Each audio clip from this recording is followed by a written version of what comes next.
Sato, this is, if you allow me, if you send this in English, because it is important for our brothers and sisters who do not speak Serbian to understand today is a forgiveness Sunday. And it's called forgiveness for good reason, because Christ tells us today in today's gospel lesson that we cannot and will not be forgiven unless we forgive our brothers and sisters. So before we enter the holy arena, I want to say, because it is a spiritual arena in which we are to fight a good fight.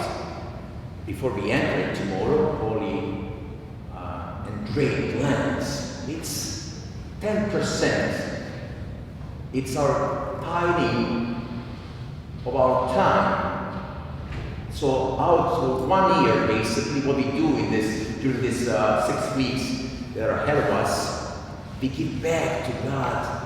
We tithe back to God 10%, deseta, 10% of our time that is given to us as a gift. Because if we are to count carefully, 6 weeks, that's 42 days, minus Saturdays and Sundays, because indeed they are not considered fasting, because their church is very lenient on Saturdays and Sundays. True fasting is only considered Monday through Friday, because that's strict fasting.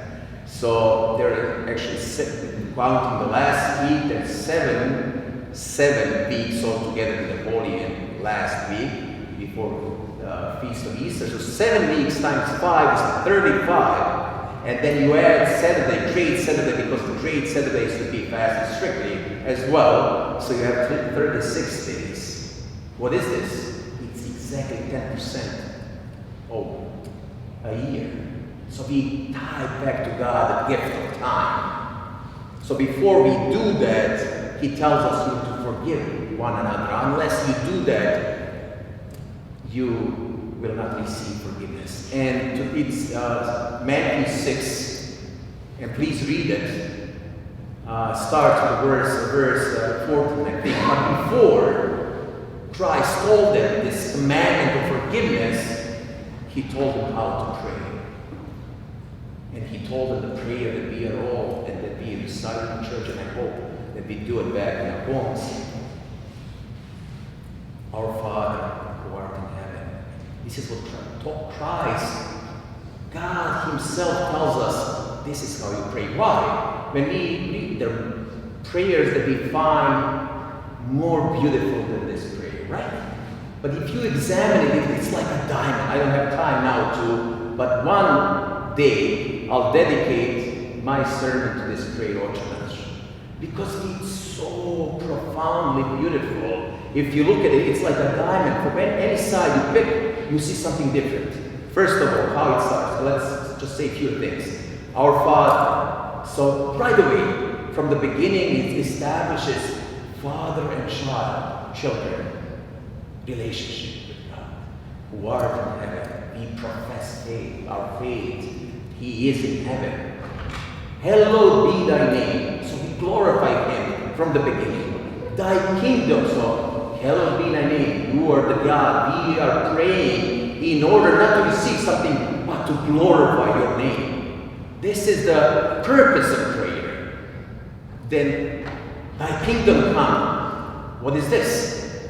We again profess Him as our King. And we are His subjects.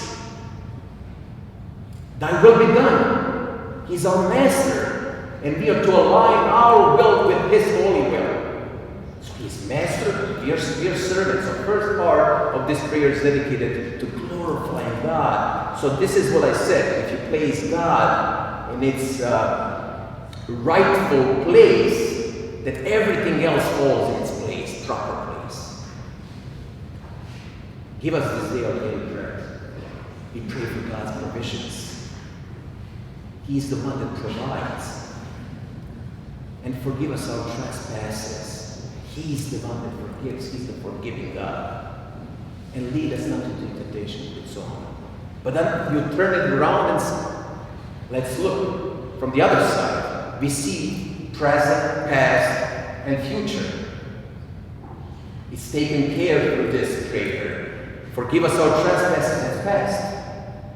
Give us bread today, provide for us that present, and lead us not into temptation of the future. It's so profoundly beautiful.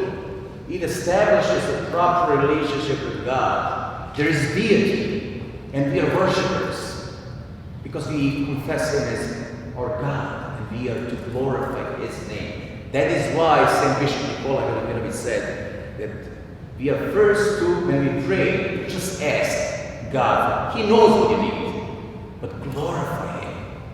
Give thanks to Him. This is the purpose of prayer. Everything else will come from Him. So please forgive me for all my deficiencies and shortcomings as a priest, as a man, and please forgive one another. In order to be forgiven and to have a spiritual journey that is well-pleasing unto God, we have to do it. There is no way around it. Christ Himself tells us to forgive is to give of yourself, to open your hearts. All languages are pretty much the same. In German, it's got geben. Geben is to give. In French, it's pardonner.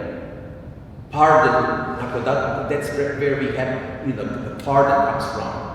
To give is donner in French language. So all languages, you have to give yourself without hesitation.